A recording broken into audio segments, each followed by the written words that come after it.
그날 아침 국경 도시의 스피커는 평소보다 한 옥타브 높았다. 새소리 섞인 방송이 골목마다 파고들었다. 전 주민은 즉시 귀가, 불필요한 이동 금지, 모든 통인증 전수검사를 실시한다. 나는 창문을 닫으려다 손을 멈췄다. 바람이 아니라 말끝에 붙은 단어가 피부를 긁었다. 전수, 즉시, 비상.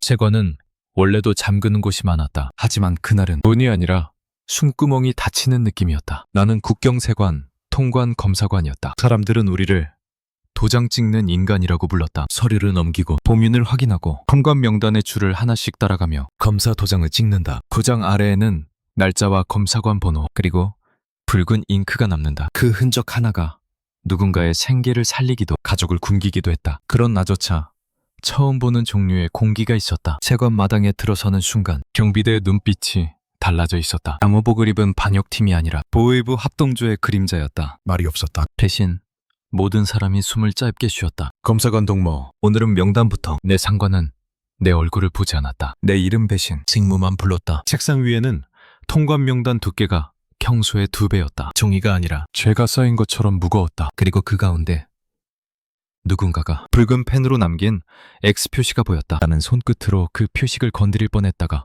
멈췄다. 종이는 차가웠는데 손바닥은 뜨거웠다. X는 단순한 표시가 아니었다. 우리 세관 규정에는 없는 기호였다. 누군가가 마음대로 찍힌 금지의 낙인. 나는 명단의 번호를 따라가며 컨테이너 봉인 번호와 대조했다. 봉인띠는 끊어진 적이 없었다. 서류의 통관 코드는 정상이었다. 그런데도 X가 있었다. 그 순간 나는 처음으로 검사가 아니라 사냥이라는 단어를 떠올렸다. 너가 무엇을 들였다는 말인가? 내가 본 건 서류뿐이었다. 아니, 정말 서류뿐이었나? 세관 출입문 쪽에서 소란이 터졌다. 두 사람이 한 사람을 끌고 들어왔다. 그는 양말도 제대로 신지 못한 채였다. 말 뒤꿈치가 헐어 피가 배어 나왔다. 눈이 나를 스쳤다. 살려달라는 말도 미안하다는 말도 없었다. 그저 봤지? 라는 질문만 남겼다. 나는 침을 삼켰다. 내 목구멍이 종이처럼 말라갔다. 보웨이브 조사반이 투입됐다는 소문은 이미 퍼지고 있었다. 그런데 소문보다 빠른 건 현실이었다.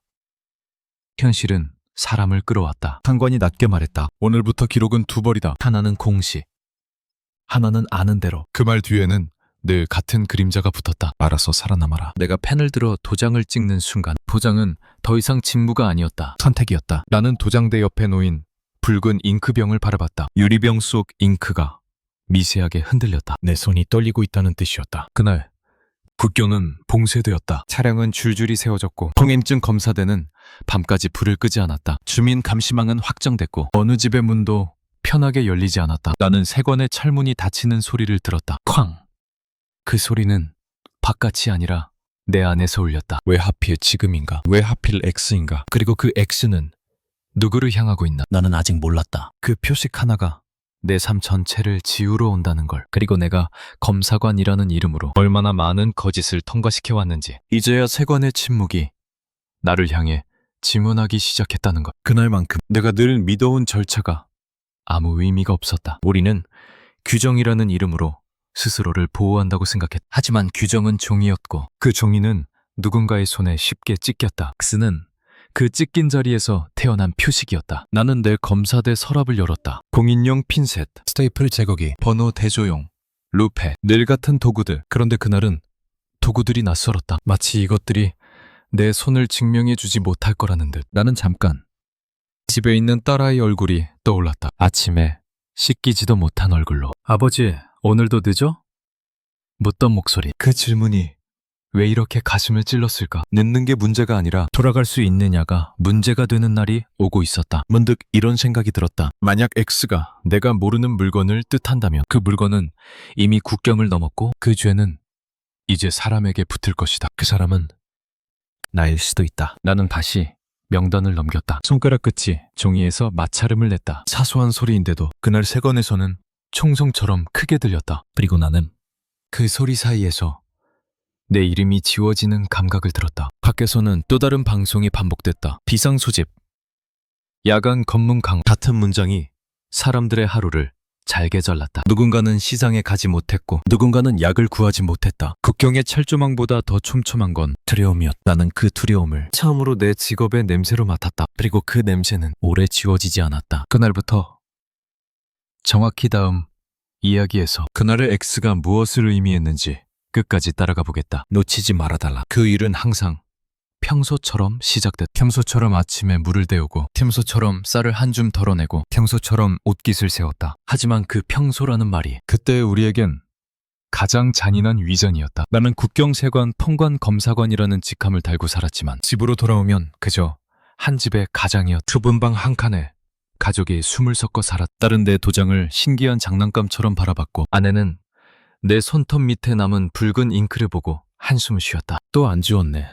손에 냄새 배겠다. 나는 웃는 척했다. 웃음은 습관처럼 나왔다. 그 습관이 없으면 버틸 수 없어서. 우리 동네는 전기가 일정하지 않았다. 밤에 딸이 숙제를 할 때면 전등이 2번 깜빡이고 어둠이 내려앉았다. 그럴 때마다 아내는 서랍에서 촛농이 절반쯤 남은 양초를 꺼냈다. 양초 불빛 아래 딸은 글씨를 더 크게 눌러 썼다. 어둠은 늘 가까웠고 우리는 그 어둠에 익숙해지려고 했었다. 하지만 익숙해지는 건 생존이지 삶이 아니었다. 세관에서 나오는 배급표는 우리 집의 숨이었다. 월말에 배급소 앞에 길게 서서 번호를 부르 사람들은 잠깐 인간이 드는 기분을 느꼈다. 당신 이름이 아직 명단에 있구나. 그게 안도의 기준이었다. 나는 배급줄에서 내 직업을 숨겼다. 통관 검사관이라고 밝히면 사람들이 가까이 다가왔다가도 눈을 내리깔았다. 어떤 눈에는 부탁이 있었고 어떤 눈에는 원망이 있었다. 그 모든 눈을 견디는 게 내 일이었다. 출근길은 항상 검문이 따라붙었다. 국경 도시에서는 길이 곧 목줄이었다. 공인증이 없으면 이웃 마을까지 가는 것도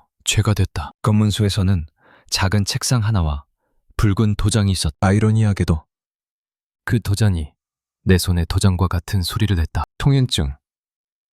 군인이 손을 내밀면 나는 자동으로 주머니를 더듬었다. 종이 한 장을 꺼내며 느끼는 굴욕감은 매일 새로웠다. 내가 남을 검사하는 사람이면서도 나 역시 늘 검사당했다. 세관 내부의 일상은 더 교묘했다. 오전에는 창고 쪽에서 들어오는 화물 서류를 쌓아놓고 오후에는 컨테이너 번호를 대조했다. 봉인짐 제대로 붙어 있는지, 저분장 봉인는지 합니다. 제게로 붙어 있는지. 무동 저맞춤이다. 봉인지 제대로 붙어 있는지, 봉인지 제대로 붙어 있는지. 주무를 좀 알기만 북을 좀 보건부대했는다. 확인하는 일이 가장 중요했다. 봉인지의 톱니 모양이 조금이라도 눌림. 우리는 그 즉시 손댄 흔적이라고 기록했다. 나는 루페, 박대경을 동인지 표면을 살폈다. 보이지 않는 긁힘 하나를 찾아내는 게 내 직무였다. 어떤 날은 그 긁힘 하나가 내 식탁의 쌀을 늘릴 수도 있었다. 내가 모른 척하면 누군가 내게 감사 인사를 하며 작은 봉투를 남겼다. 그 봉투를 받아든 순간 내 자존심은 손끝에서 부서졌다. 하지만 가족의 얼굴이 떠올랐다. 나는 그걸 현명함이라고 이름 붙였다. 그래야 내가 무너지지 않았으니까. 그래도 나는 최소한의 선은 지키고 있다고 믿었다. 금지 품목은 통과시키지 않는다. 서류가 틀리면 돌려보낸다. 원칙이라는 단어를 내 가슴에 숨겨두고 살았다. 누군가가 펜 하나로 규정을 바꿔버리면 검사관은 무엇이 되는가? 나는 그 질문을 입 밖으로 꺼내지 못했다. 대신 속으로만 삼켰다. 삼키면 위가 타들어갔다. 그 즈음 우리 세관에는 새로운 지침이 내려왔다. 서류는 2번 확인하라. 봉인번호는 3번 대조하라. 그리고 마지막 문장. 검사관 개별 판단 금지. 정부 지시 우선. 당부 지시.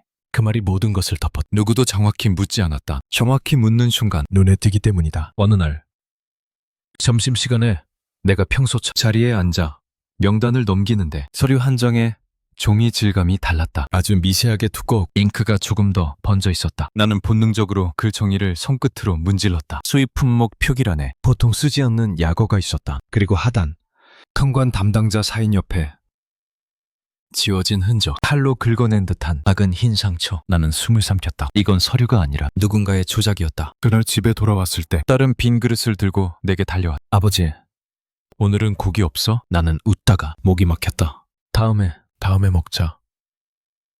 다음이라는 말은 언제나 편리했다. 그 말을 하는 순간 오늘의 절망을 잠깐 감출 수 있으니까. 하지만 그날은 달랐다. 다음이 없을 수도 있다는 생각이 내 등을 차갑게 훑었다. 잠들기 전 나는 세관에서 가져온 작은 메모지를 꺼냈다. 서류에서 발견한 그 약어를 적어둔 종이였다. 종이는 손바닥만 했는데 내 인생을 삼킬 만큼 무거웠다. 나는 그 메모지를 불빛에 비춰보며 생각했다. 저건 무엇을 의미하는가? 왜 지웠는가? 그리고 왜 하필 내가 보게 되었는가? 마지막으로 나는 메모지를 접어 양말 속 깊숙이 숨겼다. 그 작은 행동 하나가 나를 바꿔놓았다. 나는 더 이상 검사하는 사람이 아니었다. 이미 어딘가에서부터 시스템의 바깥으로 밀려나고 있었다. 다음날 아침 세관의 공기는 더 무거웠다. 전날과 똑같은 책상, 똑같은 명단, 똑같은 붉은 잉크병. 그런데도 모든 것이 달라져 있었다. 사람들의 눈동자가 서로를 피하고 있었다. 서로의 얼굴을 확인하는 행위 자체가 위험해진 듯했다. 나는 내 자리로 가자마자 서리철을 펼쳤다. 손이 먼저 움직였다. 습관은 가장 충직한 병사처럼 나를 대신해 일했다. 하지만 마음은 자꾸 다른 데로 흘렀다. 양말 속 메모지, 그 약어, 칼로 긁힌 흔적. 내가 본 게 맞나? 아니, 맞았다. 문제는 그 다음이었다. 그걸 본 내가 이제 어디에 속하는가? 점심 무렵이었다. 세관 출입문 쪽에서 갑자기 발소리가 났다. 평소처럼 경비대가 교대하는 소리와는 달랐다. 발뒤꿈치가 바닥을 찍는 방식이 달랐다. 그너의 소리가 아니라 목적의 소리였다. 내 고개가 저절로 들렸다. 보웨이브였다. 분명. 단정한 군복, 표정 없는 얼굴, 눈빛은 사람을 보는 게 아니라 대상물을 확인하는 눈이었다. 그들이 들어오는 순간 사무실 안의 숨이 동시에 얕아졌다. 의자에 앉아있던 동무가 종이를 넘기는 소리조차 멈췄다. 통관 검사관 3조. 한 사람이 말했다. 명단과 검사 기록, 지금 즉시.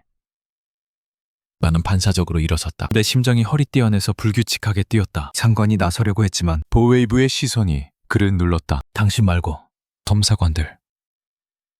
그 말은 곧 입 다물라는 뜻이었다. 책상 위로 기록장들이 올라갔다. 나는 내 검사 기록이 있는 페이지를 펼치는 순간 손바닥이 축축해지는 걸 느꼈다. 마치 잉크가 땀으로 변한 듯했다. 보웨이브는 무심하게 페이지를 넘겼다. 도장, 번호, 날짜. 도장, 번호, 날짜. 그들은 마치 내 과거를 한 줄씩 읽고 있었다. 그러다 한 사람이 멈췄. 여기. 손가락이 어느 한 줄을 찍었다. 그리고 천천히 눈을 들어 나를 봤다. 이건 누구 판단이지? 나는 순간 귀가 멍해졌다. 그 줄이 어떤 줄인지 당장 떠오르지 않았다. 머릿속에서 글자들이 서로 밀치며 도망쳤다. 제가 규정대로 입술이 저절로 움직였다. 말이 아니라 방어였다. 규정? 그는 웃지 않았다. 웃지 않는 얼굴이 다 무서웠다. 규정은 오늘 바뀔 수 있어. 그 한 문장이 내 목을 조였다. 나는 그 순간 깨달았다. 그들은 규정을 찾으러 온 게 아니다. 주인을 만들러 왔다. 그날 오후 세관은 갑자기 정기 점검이라는 이름으로 봉쇄됐다. 외부 차량의 출입이 막혔고 모든 검사관은 지정 자리에서 이동 금지였다. 화장실조차 마음대로 갈 수 없었다. 전화선이 끊겼다. 통신이 차단됐다. 누군가 농담처럼 전화도 사상검열받나 보? 라고 했지만 웃는 사람은 없었다. 그리고 내게는 아주 사소한 일이 하나 더 일어났다. 내 책상 서랍이 살짝 열려 있었다. 나는 분명 닫아두고 왔다. 늘 같은 방식으로 오른손으로 밀고 왼손으로 잠금쇠를 눌러 소리나지 않게. 그런데 서랍은 손가락 하나가 들어갈 만큼 열려 있었다. 나는 숨을 멈추고 주변을 봤다. 아무도 나를 보지 않는 듯 했지만 그래서 더 무서웠다. 서랍 안에는 봉인지 샘플과 룻, 내 개인 메모장, 그리고 아무도 몰라야 할 그 작은 종이. 나는 재빨리 양말을 확인했다. 메모지는 있었다. 하지만 서랍 안에 메모장 페이지 한 장이 찢겨 나가 있었다. 찢긴 자리는 치아로 문 듯 지저분했다. 누가 내 자리를 뒤졌지? 언제? 왜 메모장 한 장만? 그날 집으로 돌아가는 길은 유난히 길었다. 검문소는 2배로 늘어났다. 흥행증 검사대 앞에는 줄이 꼬여 있었고 군인은 사람들의 얼굴을 오래 들여다봤다. 얼굴이 아니라 마음속을 들여다보려는 것처럼. 내 차례가 됐. 군인이 내 통행증을 받았다. 그는 내 직함을 읽고 눈썹을 아주 미세하게 움직였다. 세관. 그 한 단어가 내 몸을 얼렸다. 그는 통행증을 내게 돌려주면서 아주 작게 말했다. 요즘 조심하라. 경고인지 조언인지 알 수 없었다. 하지만 손끝이 떨렸다. 집에 도착했을 때 아내가 내 얼굴을 보자마자 알아챘다. 무슨 일 있어? 나는 고개를 저었다. 없어. 없다는 말이 너무 쉬웠다. 그 쉬움이 더 끔찍했다. 말 한마디로 집을 지키고 싶었다. 그런데 그 말이 오히려 집을 더 위태롭게 만들었다. 그날 밤 나는 딸이 잠든 얼굴을 오래 바라봤다. 숨소리가 일정했다. 어린아이의 숨은 거짓이 없었다. 그 숨을 들으면서도 내 머릿속에는 서랍의 틈, 찢긴 메모장, 보웨이브의 손가락이 떠올랐다. 그리고 나는 내 안에서 아주 조용한 질문이 자라나는 걸 느꼈다. 내가 찍힌 걸까? 며칠 뒤 세건의 한 자리가 비었다. 그냥 비어있는 게 아니었다. 그 사람의 흔적까지. 마치 원래 존재하지 않았던 것처럼 지워진 빈자리였다. 그는 내 옆 책상에 앉아있던 동무였다. 이름은 박철성. 나보다 2살 어렸고 손이 빠른 편이라 서류를 정리할 때면 늘 종이가 리듬처럼 넘어갔다. 그는 가끔 내게 말하곤 했다. 형님, 세건은 종이만 잘 넘기면 오래 버팁니다. 그 말이 그때는 우스갯소리처럼 들렸다. 종이만 넘기면 된다. 세상에서 제일 쉬운 일 같았다. 하지만 이제 생각하면 그는 어쩌면 누구보다 빨리 알고 있었는지도 모른다. 종이를 넘기는 손보다 중요한 것이 있다는 걸. 아니, 종이 하나가 사람의 목숨을 넘긴다는 걸. 그날 아침 출근했을 때 그의 의자는 그대로였다. 의자 위에 걸려있던 작업복도 그대로였다. 그런데 그는 없었다. 누군가 말해주지 않았다. 물어보는 사람도 없었다. 모두가 알고 있었다. 물어보는 순간 그 이름이 네 입에 묻는다는 걸. 상관은 오전 조회 때 평소보다 목소리를 낮췄다. 철성 동무는 중앙 호출이 있다. 당분간 자리 비운다. 중앙 호출. 그 말은 무덤에 흙을 덮는 소리와 같았다. 나는 점심시간에 조용히 그의 서류철을 열어봤다. 열어보면 안 되는 걸 알면서도 손이 갔다. 나도 모르게 내 몸이 증거를 찾고 있었다. 서류철은 이상할 정도로 정리돼 있었다. 마지막 페이지까지 깔끔했다. 그러나 한 군데 통관 명단 복사본이 들어있어야 할 칸이 비어 있었다. 마치 누군가가 일부러 필요한 것만 쏙 빼간 것처럼. 나는 그 빈칸을 오래 바라봤다. 그 빈칸이 내 심장 안으로 옮겨 붙는 느낌이었다. 그날 오후 세관 내부 통로에서 처음으로 그 단어가 아주 작게 흘러나왔다. 보위부가 데려갔대. 말한 사람은 말을 끝까지 하지 못했다. 끝까지 하면 진짜가 되니까. 누군가는 그런 소리 하지 마오 라고 했고, 다른 누군가는 고개를 숙였. 여기서는 부정이 곧 생존이었다. 그날 저녁 집에 돌아와도 나는 제대로 밥을 삼키지 못했다. 아내가 국물을 떠주며 조용히 물었다. 그 사람 없어졌어? 아내는 잡혀갔다는 말을 쓰지 않았다. 우리 부부 사이에는 금지된 단어들이 많았다. 벽에도 귀가 달려있신 단어는 조심해야 했다. 나는 국물을 한 숟갈 떠넣었지만 목에서 걸렸다. 중앙 호출이래. 내가 그렇게 말하자 아내는 한동안 아무 말도 하지 않았다. 그러다 손으로 내 손목을 꼭 잡았다. 당신도 조심해. 그 한마디 내 속을 찢었다. 이틀 후 박철성의 집이 비었다는 소문이 돌았다. 아내와 아이가 새벽에 짐도 제대로 못 싸고 끌려나갔다는 소문. 나는 그 말을 들었을 때 손끝이 차가워졌다. 호출이 아니었다. 이건 연행이었다. 그리고 그때부터 세관 안에서는 작은 변화가 시작됐다. 동무들이 내게 말을 덜 걸었다. 눈이 마주치면 먼저 피했다. 내가 가까이 가면 웃음이 멎었다. 나는 알았다. 그들이 나를 싫어해서가 아니다. 그들은 나와 함께 있으면 위험해진다고 믿기 시작한 것이다. 보웨이브는 그날부터 매일같이 세관 주변을 돌았다. 출입문 앞에는 신원 재확인 명목으로 명단이 붙었고, 검사관들은 퇴근할 때마다 주머니를 뒤집듯 검사받았다. 내가 집에 들고 가는 건 늘 똑같았다. 빵 한 조각, 배급소에서 받은 소금 조금, 그리고 피로. 그런데도 그들은 내 손을 열어보려고 했다. 손은 결국 삶의 비밀이 있는 곳이니까. 어느 날 저녁 딸이 내 옆에 붙어 앉아 그림을 그렸다. 종이에 커다란 네모를 그리고 그 안에 작은 동그라미를 찍었다. 아버지, 이거 뭐 같아? 나는 잠시 생각하다가 말했다. 해. 딸은 고개를 저었다. 아냐, 도장이야. 아버지 손에 있는 거. 아이의 말이 내 등을 얼렸다. 내 도장이 아이의 눈에는 세상에서 가장 익숙한 무늬였다. 그 무늬가 누군가에겐 사형 선고일 수도 있다는 걸 아이는 모른다. 그날 밤 나는 다시 양말 속 메모지를 꺼냈다. 그 약어를 바라보며 생각했다. 박철성이 사라진 이유가 혹시 이것과 이어져 있는가? 그가 비워둔 복사본 칸, 내 서랍에서 찢겨나간 메모장 한 장, 그리고 그날부터 시작된 보위부의 발소리. 내가 모르는 사이 우리는 같은 줄에 서 있었던 것이다. 한 사람씩 줄 끝에서부터 끌려나가는 줄. 나는 세권의 철문을 떠올렸다. 그 철문이 닫히면 그 안에 남는 건 사람인가 죄인인가. 그리고 나는 처음으로 확실히 느꼈다. 이건 단순한 조사나 점검이 아니, 이건 숙청 분위기였다. 누군가를 골라내고 사라지게 만들고 남은 자들로 하여금 스스로를 검열하게 만드는 방식. 만약 박철성이 사라졌다면 다음은 누구인가? 나는 눈을 감아도 세관의 명단이 보였다. 줄.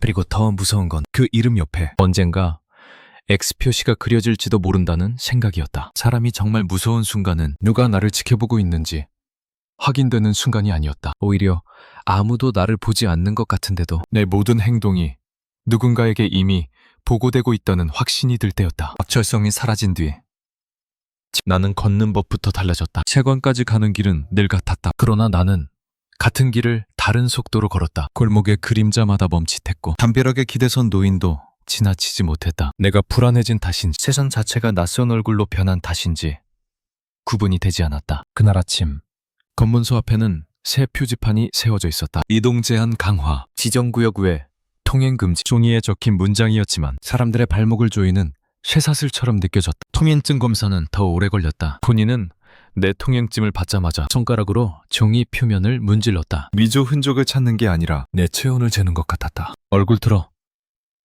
그는 말했다. 나는 얼굴을 들었다. 그 짧은 순간 내 목 뒤가 노출되는 느낌이 들었다. 적에게 등을 보이는 것처럼 군인의 눈이 내 눈을 통과해 뒤를 훑었다. 세관동무 맞지? 나는 고개를 끄덕였다. 그는 통행증을 돌려주며 아주 낮게 덧붙였다. 요즘은 세관이 더 먼저 걸린다. 그 말이 귓속에 박혔다. 더 먼저 걸린다. 도대체 무엇에 걸린다는 뜻인가? 나는 모르는 척 걸음을 옮겼지만 발바닥이 땅에 제대로 닿지 않았다. 내 몸이 아닌 것처럼 가벼웠다. 세관에 도착하자 오늘도 출입구에는 새로운 명단이 붙어 있었다. 출근 도장 찍기 전에 신원 재확인표에 사인을 해야 했다. 이름, 주민번호, 가족 구성, 최근 이동 경로. 나는 사인을 하며 손끝이 잠깐 떨렸다. 사람은 글씨로도 걸린다. 내 자리로 가는 통로에 낯선 인물이 서 있었다. 보웨이브는 아니었다. 군복도 아니었다. 대신 회색 작업복처럼 보이는 차림. 얼굴은 평범했다. 그러나 평범한 얼굴이 가장 위험했다. 세관에 원래 있던 사람들 중 저런 얼굴을 가진 이는 없었다. 그가 내 시선을 느끼자 아주 짧게 고개를 끄덕였다. 인사처럼 보이지만 인사가 아니었다. 너를 안다. 그 표식이었다. 점심시간에 나는 일부러 사람들 옆에 앉지 않았다. 말이 붙는 순간 연결이 생기기 때문이다. 그때 아내에게서 종이 쪽지가 왔다. 전화를 할 수 없으니 시장에서 일하는 친척을 통해 작은 쪽지가 전달되는 방식이었다. 쪽지에는 짧게 적혀 있었다. 약이 없음. 배급소에서 감기약 끊김, 딸 기침. 그 문장을 읽자마자 속이 뒤집혔다. 배급제는 언제나 줄을 끊었다. 전기, 물, 약.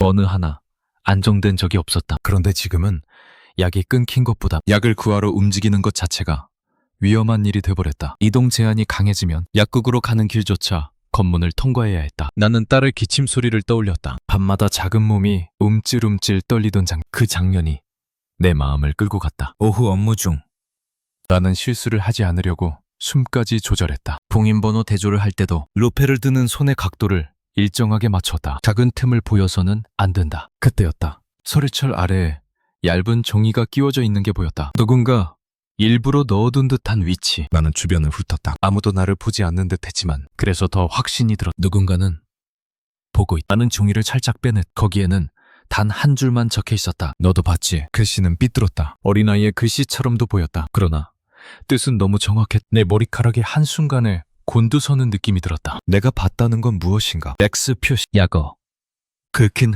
찢겨나간 메모장, 박철성의 빈자리. 그 모든 게 한 문장으로 묶였다. 나는 종이를 바로 찢지 못했다. 찢는 순간 누군가가 증거인멸이라고 말할 수 있었다. 나는 대신 종이를 손바닥 안에서 작게 구겼다. 그리고 서랍 깊숙이 숨겼다. 가슴이 쿵쿵 뛰었다. 심장이 난 알고 있다 고 소리치는 것 같았다. 그날 퇴근은 더 오래 걸렸다. 세관 출입구에서는 가방 검사가 실시됐다. 한 명씩 줄을 섰다. 군인과 보이부 요원이 번갈아 가방을 뒤졌다. 내 차례가 오자 보이부 요원이 내 얼굴을 한참 봤다. 너무 오래 봤다. 사람의 얼굴을 저렇게 오래 보는 건 사람을 사람이 아니라 파일로 보는 방식이었다. 가방 내려. 나는 가방을 내려놓았다. 손이 느려졌다. 일부러 느려졌다. 빠르면 불안해 보이니까. 그는 내 가방을 열고 내 손수건까지 펼쳤다. 봉인지 샘플이 들어있는 작은 봉투도 꺼냈다. 이건 뭐지? 업무용입니다. 업무용이 왜 집에 가나? 나는 순간 대답이 막혔다. 업무용은 원래 세관에 있어야 한다. 그런데 나는 왜 들고 가려 했지? 아니 왜 들고 가야만 했지? 그때 뒤에서 군인이 말했다. 그건 검사관들 자주 갖고 다닌다. 비웨이브 요원이 군인을 쳐다봤다. 군인은 바로 입을 다물었다. 나는 그 장면을 보며 깨달았다. 여기서는 누가 누구를 돕는지도 함부로 보이면 안 된다. 도움조차 죄가 된다. 검사를 마치고 집으로 가는 길 나는 3번이나 뒤를 돌아봤다. 누가 따라오는지 확인하려고가 아니었다. 따라오지 않는다고 확신하기 위해서였다. 하지만 거리에는 늘 누군가 있었다. 자전거를 세워둔 남자, 담배를 피우는 청년, 어둠 속에서 움직이지 않는 그림자. 모두가 사람처럼 보였고 모두가 감시처럼 보였다. 그날 밤 딸의 기침이 더 심해졌다. 아내는 뜨거운 물에 소금을 풀어 딸의 목을 적셔줬다. 나는 아무 말도 하지 못하고 벽에 등을 기대고 앉았다. 내가 세관에서 봤던 것 때문에 내 딸이 약을 못 구하는 세상이 된 걸까? 아니면 원래 이런 세상이었는데 이제야 내가 보게 된 걸. 그때 문 밖에서 아주 작은 소리가 들렸다. 발소리 딱 2번. 그리고 멈춤. 나는 숨을 멈췄다. 아내도 움직이지 않았다. 우리는 서로를 보지 않았다. 눈이 마주치면 공포가 굳어버릴 것 같아서 문은 열리지 않았다. 하지만 그 멈춤이 더 무서웠다. 누군가는 우리 집 앞까지 왔다가 돌아갔다. 그건 우연이 아니었다. 그날 나는 확신했다. 나는 이제 보이는 사람이 되었다. 시스템의 눈에, 보웨이브의 기록에, 누군가의 표시간에, 그리고 그 표식은 언젠가 내 이름 옆에도 X가 찍힐 거라는 예감으로 변해 내 가슴 안에서 조용히 번지고 있었다. 그날 밤 나는 잠을 자지 못했다. 딸의 기침은 새벽이 되어서야 잠잠해졌지만 내 귀에서는 다른 소리가 계속 울렸다. 세관에서 구겨 숨겨놓은 종이. 너도 봤지? 그 한 문장이 계속 내 목젖을 눌렀다. 누군가가 나를 알고 있다. 누군가가 내 시선을 기억한다. 그리고 그 누군가는 내가 생각하는 것보다 훨씬 가까운 곳에 있었다. 다음 날 세관에서는 아침부터 비상 소집이 걸렸다. 검사관 전원이 1층 회의실로 내려오라는 명령. 나는 계단을 내려가면서 손바닥에 땀이 차는 걸 느꼈다. 문 손잡이를 잡는 순간 차가운 금속이 내 손바닥에서 미끄러질 것 같았다. 회의실 문 앞에는 보위부가 서 있었다. 2명이 아니라 4명. 그 숫자만으로도 알 수 있었다. 오늘은 말로 끝나는 자리가 아니라는 걸. 회의실 안은 숨이 막혔다. 창문은 커튼으로 가려져 있었고 전등은 한 번도 꺼지지 않았다. 나무 의자들 위에 우리가 앉자 비웨이브 요원이 검은 가방을 열었다. 그 안에서 나온 것은 총이 아니라 종이었다. 서류 묶음 그리고 봉인 든 봉투 하나. 컨관 명단 관련.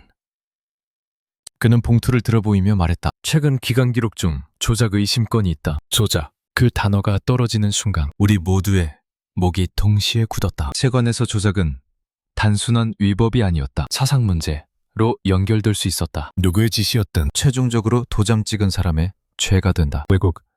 내 손이 죄가 되는 구조였다. 그 요원이 서류를 펼쳤다. 그리고 우리에게 보여준 페이지에 붉은 X 표시가 찍혀 있었다. 나는 숨을 삼켰다. 저건 내가 처음 보았던 바로 그 기호였다. 이 X 표시는 누가 찍었나? 아무도 대답하지 않았다. 그는 잠깐 침묵을 두고 다음 장을 넘겼다. 또 X, 또 X, 그리고 마지막 페이지.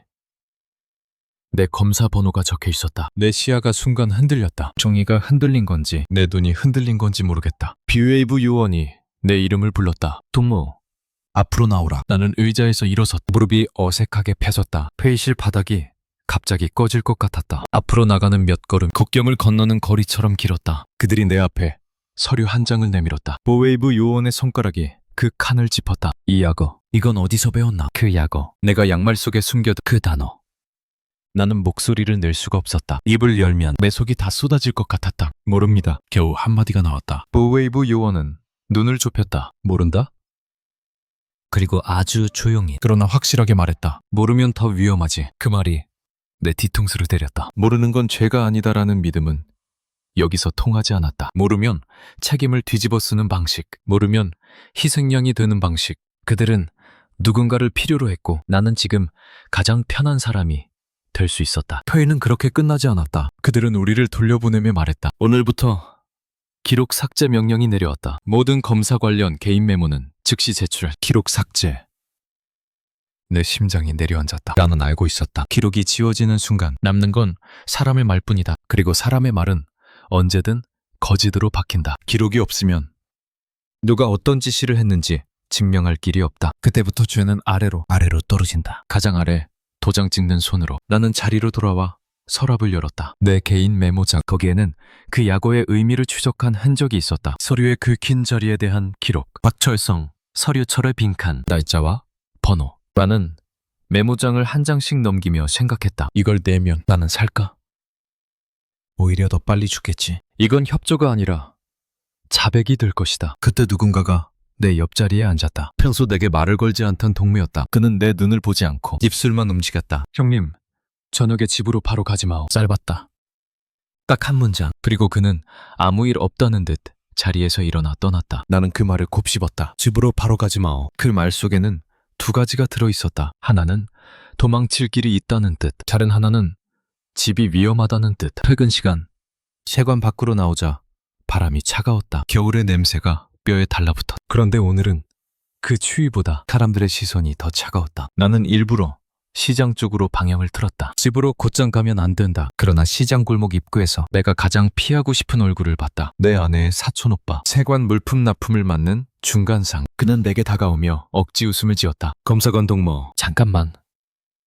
그의 목소리는 친근한데 손은 떨리고 있었다. 나는 그 떨림을 봤다. 떨림은 진실을 숨기지 못한다. 그는 내 귀에 바짝 붙어 속삭였다. 보웨이브에서 형님 이름이 돌고 있어. 나는 순간 숨이 멎었다. 그는 말을 이어갔다. 오늘 밤 당신 집에 갈 수도 있다오. 그 말이 내 머리를 하얗게 만들었다. 딸의 얼굴이 떠올랐다. 아내의 손목, 좁은 방, 양초빛. 그곳으로 그들이 들어오면 내 가족은 나 때문에 끝장난다. 그 순간 내 안에서 무언가가 끊어졌다. 도망이라는 단어가 처음으로 구체적인 몸을 가졌다. 나는 바로 결심하지 못했다. 오히려 몸이 굳었다. 그러다 주머니 속에서 손끝에 닿은 것이 있었다. 세관에서 늘 쓰는 붉은 잉크 묻은 도장 손잡이. 그 냄새가 올라왔다. 나는 그 냄새가 싫었다. 그 냄새는 내가 지금까지 살아남기 위해 눌러 찍어온 모든 거짓의 냄새 같았다. 그게 내 자존심의 마지막 조각을 찢었다. 나는 그 자리에서 아주 작게 행동했다. 주머니 속 메모지를 꺼내 손가락으로 구겨 더 작게 만들었다. 그리고 길가의 눈 속에 묻었다. 증거를 숨기려는 게 아니었다. 내가 더 이상 이 시스템에 기록이 되지 않겠다는 조용한 선언이었다. 그날 저녁 나는 집으로 가지 않았다. 집으로 돌아가는 길이 아니라 내 삶이 잘려나가는 길로 걸어 들어갔다. 나는 이제 알았다. 남아있으면 나만 죽는 게 아니다. 우리 모두가 죽는다. 그날부터 시간은 하루로 흐르지 않았다. 숨을 쉬는 순간순간이 쪼개져 칼날처럼 나를 베었다. 아침이 와도 아침 같지 않았고 밤이 와도 잠을 부르지 않았다. 모든 것이 이어지지 못하고 끊겼다. 마치 내 인생이 누군가의 손에 의해 잘게 찢겨 기록 삭제되는 것처럼. 나는 집 근처에도 가지 않았다. 세관 주변도 돌지 않았다. 대신 국경도시 외곽의 폐창고들, 트럭이 드나들던 비포장길, 화물열차 선로 옆 좁은 숲길을 따라 움직였다. 눈에 띄지 않기 위해서가 아니라 눈에 띄면 끝이기 때문이었다. 연락은 오직 한 사람을 통해서만 가능했다. 내가 세관에서 가끔 눈 감아주던 중간상. 사람들은 그를 브로커라고 불렀다. 이름은 최태석. 그는 늘 살려면 줄을 잘 타야 한다고 말하던 사람이었다. 내가 그를 믿은 이유는 단순했다. 선택지가 없었다. 그가 준 첫 번째 지시는 간단했다. 내일 새벽 강가 쪽 물자 창고 뒤에서 만나. 나는 그 말을 듣고도 한참 동안 아무 대답을 못했다. 새벽 강가. 그건 곧 국경의 목을 직접 만지는 일이었다. 확실어? 내가 낮게 묻자 그는 웃음 섞인 숨을 내쉬었다. 확실하지 않으면 내가 왜 전화선을 타겠소? 짧은 대화. 딱 두 문. 그리고 끊김. 그 끊김이 더 선뜩했다. 그날 밤 나는 폐창고의 구석에서 웅크리고 앉아 손을 무릎 사이에 끼웠다. 손가락이 얼어 감각이 사라지는 게 차라리 낫다고 느껴질 정도였. 머릿속에는 계속 딸의 얼굴이 떠올랐다. 기침, 양초 불빛, 아내의 낮은 목소리. 내가 떠나면 그들은 안전해질까? 그 질문은 스스로에게 하는 변명 같았다. 하지만 동시에 사실이기도 했다. 내가 남아있으면 그들은 나와 함께 끌려갈 것이다. 새벽에 눈이 다시 내렸다. 눈은 발자국을 숨겨주기도 하지만 동시에 모든 것을 증명하기도 한다. 나는 가능한 한 길가를 피하고 얼어붙은 도랑을 따라 걸었다. 발끝이 얼어 찢어지는 느낌이 들었다. 그래도 멈출 수 없었다. 약속 장소에 도착했을 때 이미 누군가가 있었다. 최태선이 아니라 낯선 그림자 두 개. 그림자들은 움직이지 않았다. 기다리는 사람처럼 보였지만 기다림의 방식이 달랐다. 너무 정확히 멈춰있었다. 내 목 뒤가 서늘해졌다. 그때 뒤에서 최태성이 나타났다. 그는 숨이 찬 듯했지만 눈은 이상할 정도로 맑았다. 그 맑음이 오히려 불길했다. 검사관 동무, 여기요.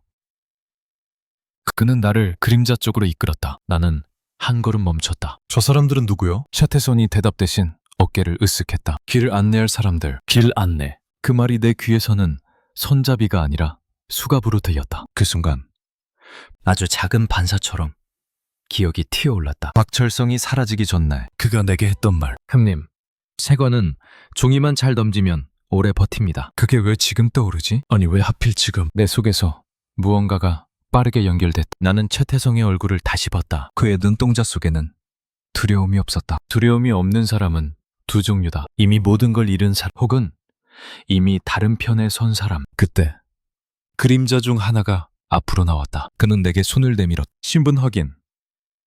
목소리가 낮고 딱딱했다. 국경의 말투였다. 나는 숨을 삼켰다. 브로커의 안내자는 그런 말투를 쓰지 않는다. 그 말투는 명령이다. 그리고 명령은 국가에서만 나온다. 그 순간 내 등골이 얼어붙었다. 브로커가 두 얼굴이었다. 나를 빼내주는 척하며 나를 미끼로 팔아넘기는 것. 내가 세관에서 봤던 X 표시의 진짜 의미는 물건이 아니라 사람이었을지도 모른다. 그리고 지금 그 사람은 나였다. 나는 아무 말도 하지 않았다. 말하면 끝이 대신 내 손이 조용히 안주머니로 들어갔다. 거기에는 내가 준비해둔 것이 있었다. 세관 도장, 그리고 빈 통관용 봉인지 몇 장. 누가 보면 쓸데없는 종이 쪼가리. 하지만 나는 알고 있었다. 이 종이는 업무를 가장할 수 있다. 나는 천천히 고개를 숙이며 말했다. 잠깐만, 봉인지 확인부터 하겠소. 그들은 의심하지 않았다. 오히려 당연하다는 듯했다. 나는 봉인지 한 장을 꺼내 손끝으로 만지며 최대한 자연스럽게 검사관의 몸짓을 했다. 그 순간 내 안의 공포가 아주 얇게 갈라졌다. 공포 속에서도 내 몸은 직업을 기억했다. 그리고 찰나 나는 봉인지로 손가락을 스치듯 문지르며 방향을 틀었다. 눈이 쌓인 도랑 쪽으로 몸을 던졌다. 쓰러지며 숨이 턱 막혔다. 눈이 입안으로 들어왔다. 뒤에서 소리가 터졌다. 잡아!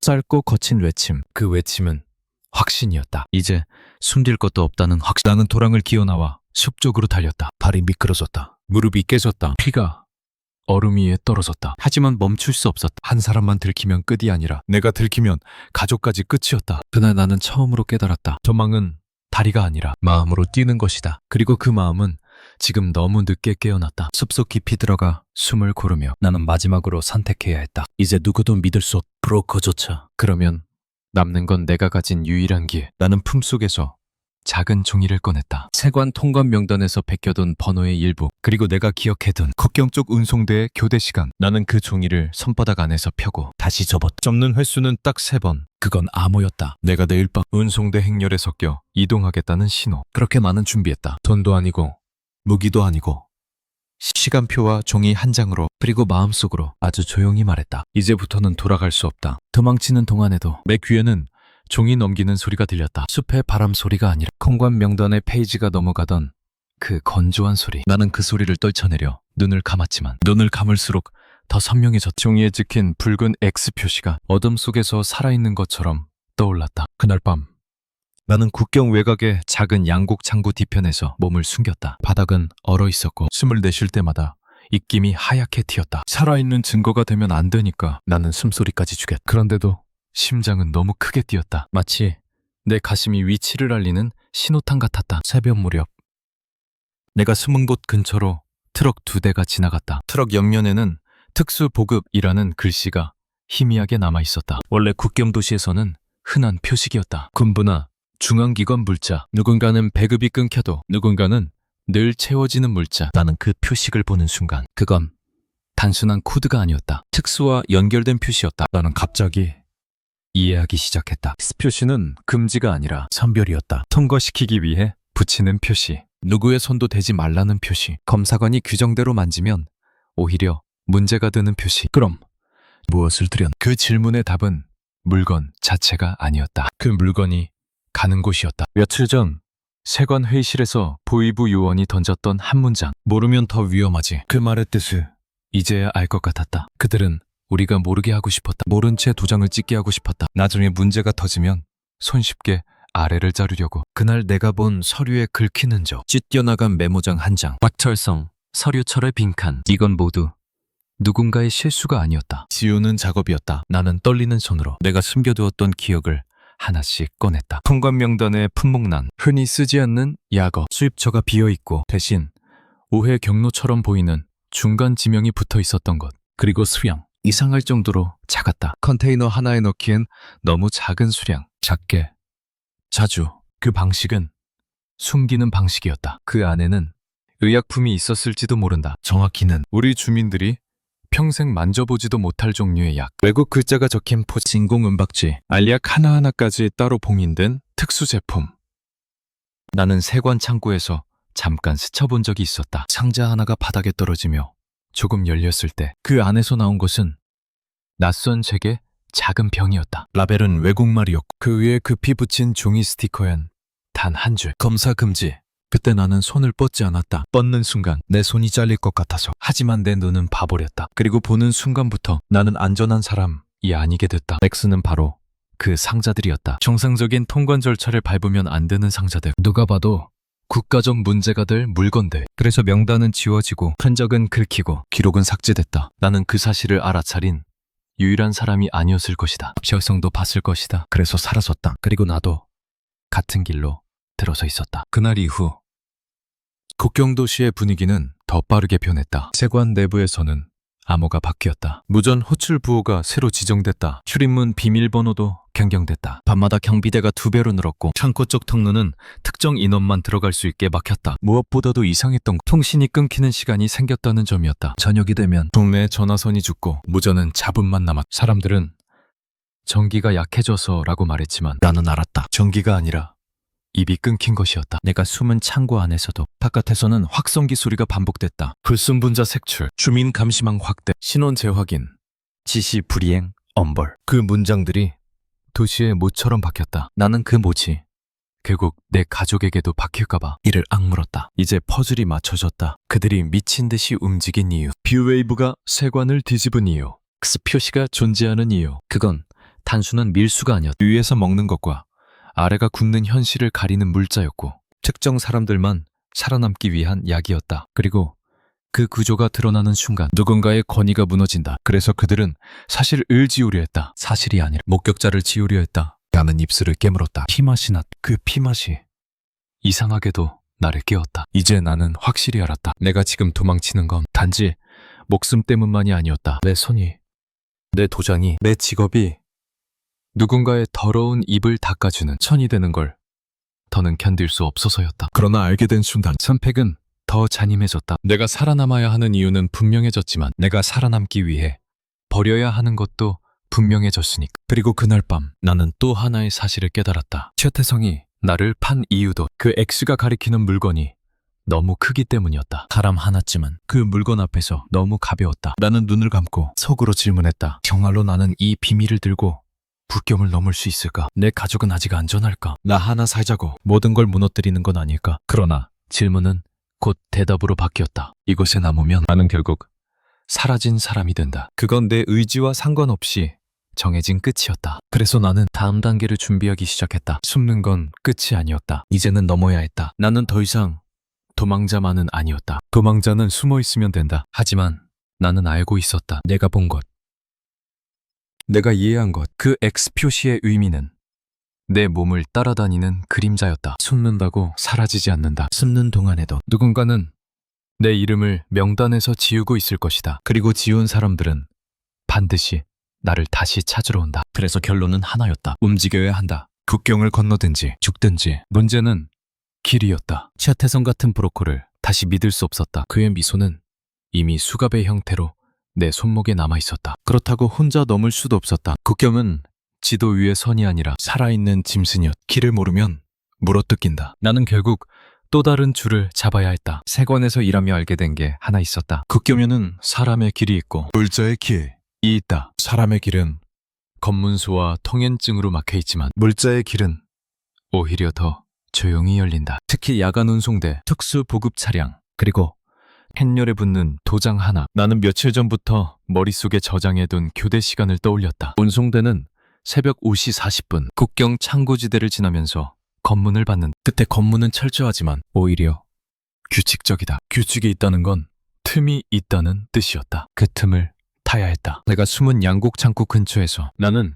세관 출신 경비대원을 한 명 떠올렸다. 이름은 강진수. 그는 예전에 세관 창고 순찰을 돌다 내게 담배 한 개비를 얻어 피우던 사람이었다. 그때 그는 이렇게 말했었다. 검사관 동무, 난 여기서 늙어 죽긴 싫소. 그 말이 농담 같았지만 너는 진심이었다. 나는 그 진심 하나를 믿기로 했다. 나는 시장통 구석, 통신이 잠깐 잡히는 지역까지 걸어가 작은 공중전화 앞에서 손이 떨려 동전을 2번이나 떨어뜨렸다. 그리고 짧은 암호를 남겼다. 도장 하나 잃었어. 새 도장 필요하오. 세관 내부에서 쓰는 은어였다. 도장 은 사람, 잃었다는 것은 감시에서 벗어났다는 뜻. 전화를 끊자마자 심장이 내려앉았다. 이게 성공하면 살고 실패하면 내 가족까지 사라진다. 그날 밤 강진수는 예상보다 빨리 나타났다. 그는 내 앞에 서자마자 내 얼굴을 쳐다보지 않았다. 대신 주변을 둘러보고 낮게 말했다. 살아있었구만. 나는 대답 대신 숨을 삼켰다. 그는 한 문장만 덧붙였다. 말 많으면 죽는다. 우리는 창고지대의 외곽을 따라 걸었다. 눈이 쌓인 철길 옆을 지나 오래된 팩 컨테이너 뒤로 숨었다. 그가 말했다. 운송대에 붙을 수 있어. 하지만 조건이 있어. 뭐요?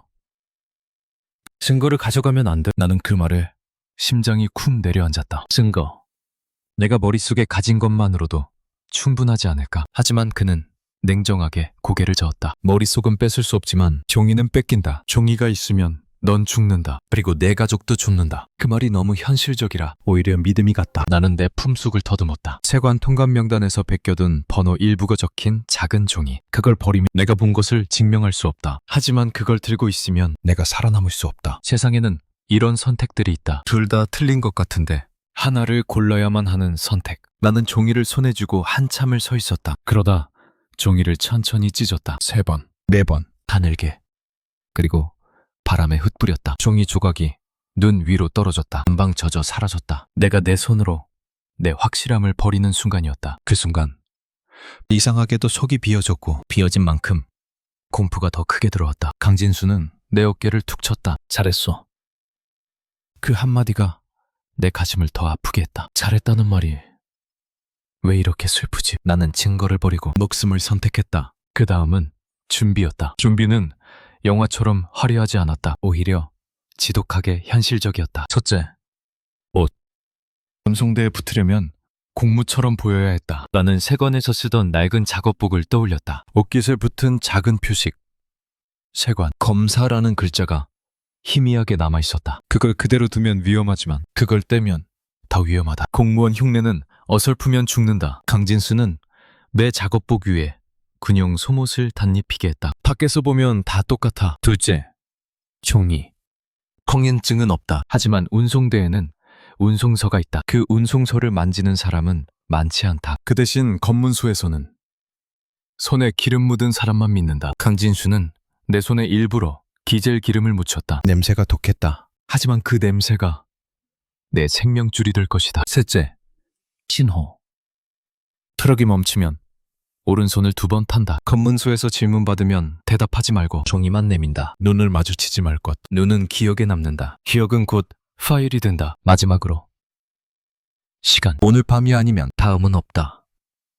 국경봉쇄는 이미 시작됐고 이동 제한은 계속 강화되고 있었다. 내가 늦으면 운송대 자체가 중단될 수도 있었다. 강진수는 내게 마지막으로 작은 물건을 건넸다. 얇은 쇠조각. 이건 뭐요?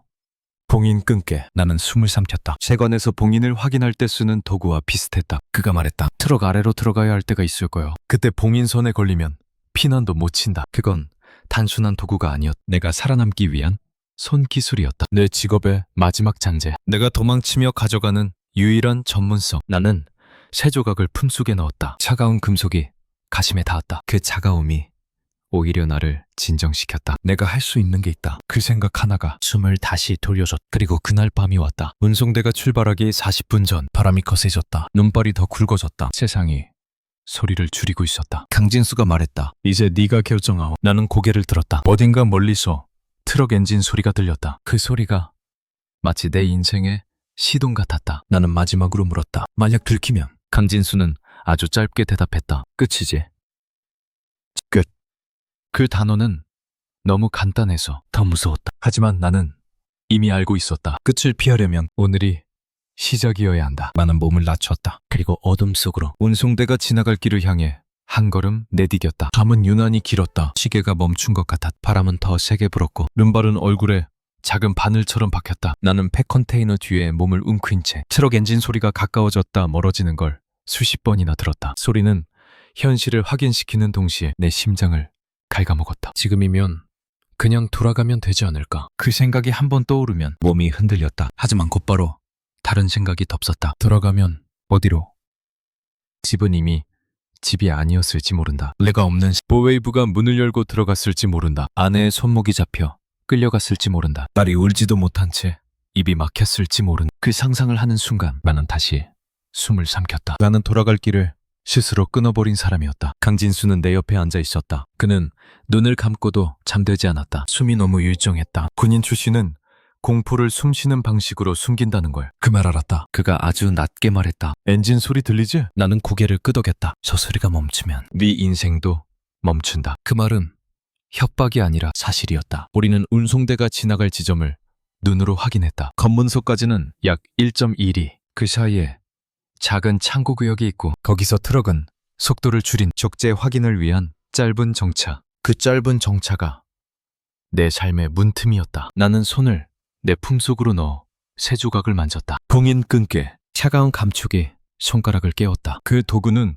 이상하게도 내 직업을 떠올리게 했다. 내 손은 평생 도장만 찍었는데 이제는 그 손으로 내 운명을 찢어야 했다. 시간이 지나자 내 몸은 점점 감각을 잃어갔다. 손가락 끝이 아렸고 발가락은 이미 내 것이 아닌 듯했다. 하지만 그 감각이 사라질수록 오히려 정신은 더 맑아졌다. 사람은 극한에서 쓸데없는 감정부터 내려놓는 남는 건 하나였다. 살아야 한다. 그때였다. 멀리서 트럭 엔진의 연속된 굉음이 들렸다. 한 대가 아니라 여러 대.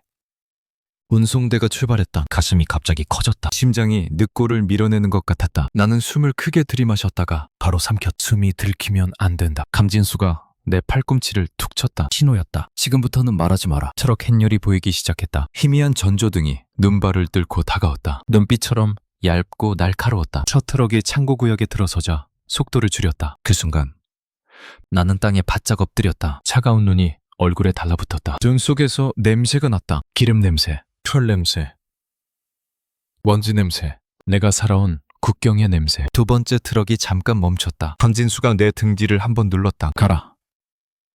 나는 그 트럭 뒤편으로 미끄러지듯 들어갔다. 발자국이 남지 않도록 발을 끌었다. 트럭 아래는 생각보다 낮았다. 나는 즉시 몸을 낮춰 배로 기어들어갔다. 차가운 철판이 내 가슴을 눌렀다. 숨이 막혔다. 하지만 숨을 쉬어야 했다. 살기 위해서. 나는 트럭 하부에 있는 적재 고정줄을 확인했다. 굵은 와이어가 지나가고 그 위로 봉인선이 연결돼 있었다. 봉인선에는 번호표가 달려 있었다. 나에게 익숙한 방식. 그 번호표를 보는 순간 내 머리가 찢어질 듯 아파졌다. 내가 저 번호를 수없이 확인했지. 지금은 그 번호가 내 은신처의 문고리다. 트럭이 다시 움직였다. 충격이 몸 전체로 전해졌다. 나는 이를 악물었다. 철판 아래에서 바퀴 소리가 울렸다. 그 소리는 마치 심장이 밖에서 뛰는 소리 같았다. 검문소가 가까워질수록 공기는 더 차가워졌다. 아니, 차가운 게 아니라 살벌했다. 경비등이 눈 속에서 흔들렸다. 누군가 손전등을 트럭 아래로 비췄다. 빛이 내 얼굴 옆을 스쳤다. 나는 눈을 감았다. 빛은 지나갔다. 하지만 심장은 계속 뛰었다. 검문소에서는 목소리들이 오갔다. 통행 서류, 운송 코드 확인, 야간 검문, 강화 지시다. 문장들이 내 귀를 때렸다. 나는 바닥의 진동으로 군인들이 트럭에 올라타는 걸 느꼈다. 발소리, 서류 넘기는 소리, 그리고 도장 찍는 소리. 쾅! 붉은 잉크가 종이에 찍힐 때 나는 그 소리, 왜 손이 떨렸다. 그 소리는 내 과거였다. 내가 쌓아온 생존의 방식. 그게 지금은 나를 잡는 목줄이 되어 돌아왔다. 갑자기 트럭이 멈췄다. 더 강하게. 나는 철판에 이마를 부딪혔다. 눈앞이 번쩍했다. 위에서 군인의 목소리가 커졌다. 이 트럭, 봉인 상태 이상 없다? 다른 목소리가 대답했다. 이상 없음. 난 하부 확인. 하부 확인. 그 단어가 내 뼈에 박혔다. 나는 즉시 몸을 더 안쪽으로 밀어넣었다. 숨을 참았다. 입안이 마르고 혀가 굳었다. 여기서 들키면 끝. 강진수 말이 떠올랐다. 끝. 너무 쉬운 단어, 너무 무거운 단어. 손전등 불빛이 다시 들어왔다. 이번엔 더 오래. 빛이 내 팔꿈치 위에 닿았다. 나는 즉시 팔을 접었다. 몸이 철판에 더 붙었다. 손전등이 흔들렸다. 누군가 트럭 아래로 고개를 숙여 들여다보는 느낌. 나는 심장이 멎기를 바랐다. 심장이 뛰는 게 죄가 되는 순간이었다. 그때 위에서 누군가가 말했다. 빨리 해. 다른 줄도 있다. 짜증 섞인 목소리. 그리고 손전등이 거칠게 움직이다가 사라졌다. 트럭이 다시 움직였다. 나는 그제야 숨을 뱉었다. 숨이 쥐어짜듯 나왔다. 내 목에서는 소리가 날 뻔했다. 나는 입을 손등으로 막았다. 울음 같은 숨이 새어나왔다. 살았다.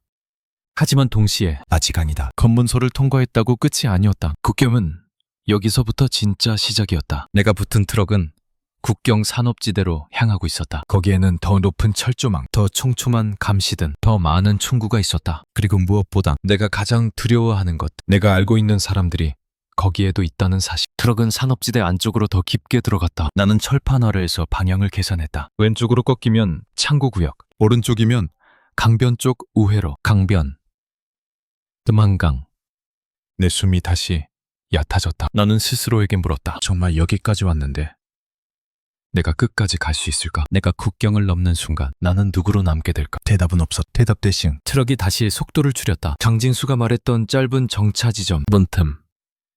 지금이 아니면 없다. 나는 이를 악물었다. 그리고 내 몸을 아주 천천히, 아주 조용히 움직이기 시작했다. 이제 정말로 떠나야 했다. 트럭이 멈췄을 때 나는 내가 숨쉬고 있다는 사실이 들킬까봐 입술을 꽉 깨물었다. 차체가 가볍게 흔들렸다. 위에서는 군인들이 담배를 피우며 웃는 소리가 났다. 웃음은 늘 잔인했다. 누군가는 웃고 누군가는 죽는. 나는 몸을 바닥에 더 밀착시켰다. 철판의 냉기가 배를 파고들었다. 숨을 들이마시면 갈비뼈가 철에 부딪혀 소리가 날 것 같았다. 그래서 숨을 마시는 게 아니라 훔쳤다. 강변 쪽이었다. 트럭이 방향을 틀면서 바퀴가 자갈을 밟는 감각이 전해졌다. 물 냄새가 났다. 얼어붙은 간바닥에서 올라오는 쇠 비린내 같은 냄새. 뜸한강. 내가 수없이 지도에서만 봤던 선, 지금은 내 앞에서 살과 죽음의 경계로 숨쉬고 있었다. 나는 천천히 기어 넣었다. 손바닥으로 눈을 밀어내고 무릎으로 땅을 더듬었다. 바닥에 붙어 기어가는 것 말고는 방법이 없었다. 서서 움직이면 감시등에 바로 걸린다. 눈 위에서 몸을 세우는 순간 나는 사람으로 보이지 않고 표적이 된다. 강변 산업지대는 조용하지만 살아있었다. 감시등이 일정한 각도로 회전했고 철조망은 두 겹으로 겹쳐 있었다. 철조망 사이에는 눈이 쌓이지 않았다. 사람이 지나간 흔적이 없어서가 아니라 일부러 치웠기 때문이었다. 흔적을 없애는 게 아니라 움직일 틈을 없애는 방식. 내가 목표로 한 곳은 화물 적재장 뒤편 낡은 폐배수로였다. 세관에서 일하며 들은 이야기 하나가 떠올랐다. 밤마다 배수로 점검을 나온다는. 점검이 온다는 건 길이 있다는 뜻이었다. 나는 눈 속에서 손으로 배수로 입구를 찾았다. 금속 덮개에 손이 닿는 순간 손가락이 얼어 감각이 사라졌다. 그래도 덮개를 조금 들어 올렸다. 삐걱 소리가 났다. 나는 숨이 멎었다. 바로 그때 뒤에서 짧은 휘파람 소리가 들렸다. 사람을 부르는 소리가 아니었다. 경비대가 서로 신호를 주는 소리였다. 나는 배수로 입구에 몸을 붙인 채 꼼짝하지 않았다. 뺨이 눈에 닿아 젖었다. 눈물이 아니었, 눈이었다. 그런데도 목이 뜨거워. 발소리가 가까워졌다. 군화. 둘, 셋. 손전등 불빛이 눈 위를 훑었다. 여기 발자국 있지 않아? 눈이 와서 덮였겠지. 나는 이를 악물었다. 눈이 와서 덮였다. 맞다. 눈은 내 편이기도 했다. 하지만 동시에 눈은 나를 배신할 수도 있다. 그들이 멀어지자 나는 덮개를 다시 들어 올렸다. 이번엔 더 조심스럽게 몸을 안으로 밀어넣는 순간 배수로 안의 공기가 얼굴을 때렸다. 촉촉했고 차가웠고 오래된 기름 냄새가 났. 그 냄새가 역겹지 않았다. 살아있다는 냄새였다. 배수로는 생각보다 좁았다. 나는 허리를 접고 앞으로 기었. 이때 내가 가진 쇠조가 봉인 끈개가 바지 주머니를 찔렀다. 아프지만 그 아픔이 현실을 붙잡아줬다. 가고 있다. 내가 진짜로 움직이고 있다는 확신. 배수로 끝에서 바깥빛이 희미하게 번졌다. 그런데 빛이 이상했다. 선명하지 않았다. 밖에 짙은 안개가 깔려 있었다. 안개는 나를 숨겨줄 수도 있지만 길도 지워버린다. 방향 감각이 흐려지면 강을 찾기도 전에 감시구역으로 다시 들어갈 수 있다는 손으로 바닥에 경사를 더듬었다. 물이 흐르는 방향을 따라가면 강으로 간다. 나는 물의 방향을 믿기로 했다. 지도도 브로커도 사람도 아닌 물을. 마침내 강가에 닿았을 때 강은 이미 반쯤 얼어 있었다. 얼음 위에는 얇은 물막이 올라와 있었다. 닿는 순간 미끄러질 것 같았다. 나는 숨을 삼켰다. 여기서 넘어지면 끝이다. 강을 건너는 방법은 두 가지였다. 뛰어넘기 혹은 천천히 기어가기. 나는 뛰지 않았다. 뛸 용기가 없어서가 아니라 뛰면 소리가 난다. 나는 다시 몸을 낮췄다. 손바닥과 무릎으로 얼음 위를 기었다. 손끝이 얼음에 닿을 때마다 살이 찢어지는 느낌이 들었다. 그래도 멈추지 않았다. 물속으로 빠지면 차라리 끝이 빠르겠지. 그런 생각이 지나갔다. 하지만 곧바로 딸의 얼굴이 떠올랐다. 기침하던 작은 몸. 나는 그 얼굴을 떠올리며 이를 악물었다. 죽으면 안 된다. 강 중간쯤에서 뒤쪽에서 갑자기 소리가 터졌다. 거기 멈춰! 총성이 울리진 않았다. 오히려 그게 더 무서웠다. 총성은 즉시 끝이지. 목소리는 나를 가지고 논다. 나는 반사적으로 안개 속으로 몸을 더 낮췄다. 그 순간 얼음이 딱 하고 울렸다. 얇다. 너무 얇다. 나는 숨을 삼키며 한 칸씩 아주 조금씩 움직였다. 등 뒤에서 발소리가 강가로 몰려왔다. 손전등 불빛이 안개 속에서 칼처럼 흔들렸다. 빛이 내 옆을 스쳤다. 나는 숨을 멈췄다. 심장이 뛰는 소리조차 얼음에 전달될 것 같았다. 그리고 나는 건넜다. 얼음 끝이 발끝 아래에서 뭉개지듯 부서졌지만 나는 마지막 힘으로 몸을 던져 반대편 진흙 위로 굴렀다. 진흙이 얼굴에 묻었다. 흙냄새가 났다. 그 냄새를 맡는 순간 나는 울음이 터질 것 같았다. 하지만 울지 않았다. 아직 안 끝났다. 안개 속에서 누군가의 그림자가 다가왔다. 중국 쪽이었다는 직감했다. 중국 공안이거나 국경 쪽 사냥꾼이거나 그림자가 낮게 말했다. 조용히. 한국말이 아니었다. 억센 조선말도 아니었다. 나는 온몸이 얼어붙어 잡혔다. 끝이다. 그런데 그 손이 내 팔을 잡아 끌어 갈대밭 아래로 밀어넣었다. 숨.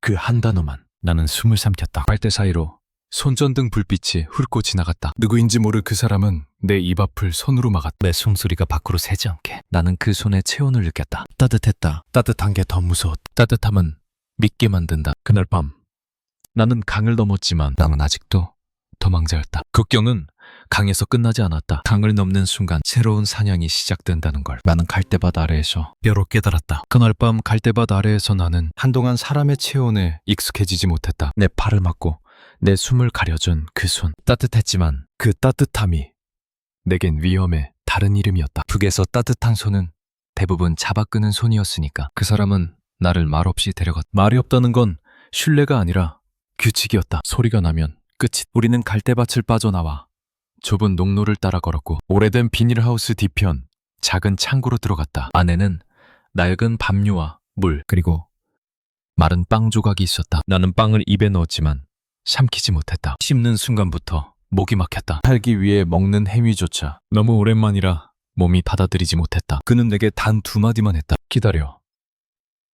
그리고 움직이지 마. 그 말이 끝나자 내 머릿속에는 딸의 목소리가 울렸다. 아버지, 오늘도 늦어? 나는 어둠 속에서 내 손등을 물었다. 피가 날 만큼 세게 물어야 울음이 밖으로 나오지 않았다. 울면 죽는다. 울음은 신호다. 북에서 우리는 그렇게 배웠다. 며칠은 시간이 사라진 채 흘렀다. 창고 밖에서는 중국어가 들렸고 가끔 발소리가 지나갔다. 나는 숨을 얇게 만들며 내 몸을 잡았다. 낮에는 담요 속에서 움직이지 않았다. 밤이 되면 물을 조금 마셨다. 배가 고파도 먹지 않았다. 먹으면 배가 움직이고 움직이면 소리가 난다. 그때마다 나는 스스로에게 묻곤 했다. 내가 무엇을 위해 여기까지 왔나? 대답은 언제나 하나였다. 살기 위해. 그리고 동시에 내 딸이 나 때문에 사라지지 않게 하기 위해. 어느 날 새벽 그 사람은 내게 옷 한 벌을 던져줬다. 중국 농민의 작업복, 모자, 낡은 운동화. 딸아. 나는 고개를 끄덕였다. 질문은 사치였다. 그 뒤로 나는 몇 번의 이동을 겪었다. 트럭 짐칸, 좁은 방, 다시 트럭. 창문은 늘 가려져 있었다. 나는 위치를 추측하지 않았다. 추측은 희망이 되고 희망은 마음을 느슨하게 만들기 때문이다. 그러다 결국 아주 작은 방에서 처음으로 한국말을 제대로 들었다. 라디오가 아니었다. 사람의 입에서 나온 한국 부드럽고 또렷한 억양. 그 순간 내 가슴이 덜컥 내려앉았다. 나는 살아남았는데도 살아남았다는 사실이 더 무서웠다. 남한으로 넘어오는 과정은 자세히 말할 수 없다. 말하면 누군가의 길이 끊어진다. 다만 기억나는 건 하나. 마지막 문이 열리던 순간 나는 내 다리가 내 것이 아닌 것 같았다. 서류에 내 이름이 적혔고 누군가 내게 물었다. 괜찮으세요? 여기 앉으세요. 괜찮으세요? 그 말은 나를 사람으로 취급했다. 그 한 문장이 나를 무너뜨렸다. 나는 대답 대신 고개만 끄덕였다. 고개를 끄덕일 수 있다는 게 신기했다. 북에서는 고개를 끄덕이는 것조차 종종 죄가 됐다. 이후 나는 하나원에 들어갔다. 교육, 검진, 상담, 규칙, 또 규칙. 어떤 의미에서는 북과 비슷했다. 다만 차이가 있었다. 여기서는 규칙이 사람을 죽이기 위해 존재하지 않았다. 그 사실을 이해하는데 시간이 걸렸다. 처음엔 물이 가장 낯설었다. 수도꼭지를 태면 물이 나온다. 멈추지 않는다. 그게 너무 이상해서 나는 몇 번이나 손을 씻었다. 손을 씻으며 내 손톱 밑을 봤다. 북에서 묻어있던 붉은 잉크는 이미 사라졌지만 내 눈에는 아직 남아있었다. 내 손은 여전히 도장을 쥔 채였다. 그리고 밤이 오면 나는 잠들지 못했다. 눈을 감으면 두만강의 얼음 소리가 들렸다. 딱 하고 울리던 얇은 얼음의 울음, 보웨이브의 발소리, 서랍이 열려있던 틈, 박철성의 빈자리, 그 모든 것이 한꺼번에 덮쳐왔다. 나는 침대 위에서 몸을 웅크릭 손가락으로 이불 끝을 계속 만졌다. 여기선 누가 나를 잡아가지 않는다. 그걸 알아도 몸이 먼저 겁을 냈다. 하나센터 상담사에게 나는 처음으로 내 이야기를 조금씩 꺼냈다. 세관이라는 단어를 말하는 데만도 시간이 걸렸다. 그가 물었다. 후회하세요? 나는 한참을 생각했다. 후회. 나는 후회라는 감정을 사치로 여겼다. 후회할 시간에 숨을 쉬어야 했으니까. 그래도 결국 나는 이렇게 말했다. 후회는 아니. 그리고 더 작게 덧붙였다. 그런데 미안합니다. 내 가족에게, 내 딸에게 내가 지키겠다고 했던 것들을 못 지켰을까봐. 가끔은 길을 걷다가도 갑자기 사람들이 웃는 소리에 몸이 움찔했다. 뒤를 돌아보게 된다. 아무도 나를 부르지 않는데도 내 이름이 들리는 것 같았다. 그럴 때마다 나는 스스로에게 묻는, 정말 끝난 걸까? 하지만 끝난 게 아니다. 끝은 국경을 넘는 순간이 아니라 내가 내 몸에서 공포를 빼내는 순간일 것이다. 나는 아직도 딸의 기침을 떠올린다. 그 기침이, 내 선택은 밀어냈다. 그리고 내 도장이 찍힌 붉은 잉크 냄새를 떠올린 그 냄새가 나를 부끄럽게 했다. 나는 부끄러움 덕분에 살았다. 지금 나는 창밖을 본다. 여기서는 밤에도 빛이 꺼지지 않는다. 불빛이 강물처럼 흐른다. 북쪽에서 보았던 강 건너의 불빛과는 다르다. 그때의 불빛은 저곳은 다르다. 낸 질문이었고 지금의 불빛은 여기서도 살아도 된다는 대답이다. 나는 여전히 조용히 산다. 큰 꿈을 말하지 않는다. 다만 한 가지는 매일 아침에 눈을 뜨면 물을 틀어 손을 씻는다. 흐르는 물을 보며 속으로 말한다. 나는 오늘도 사라지지 않았다.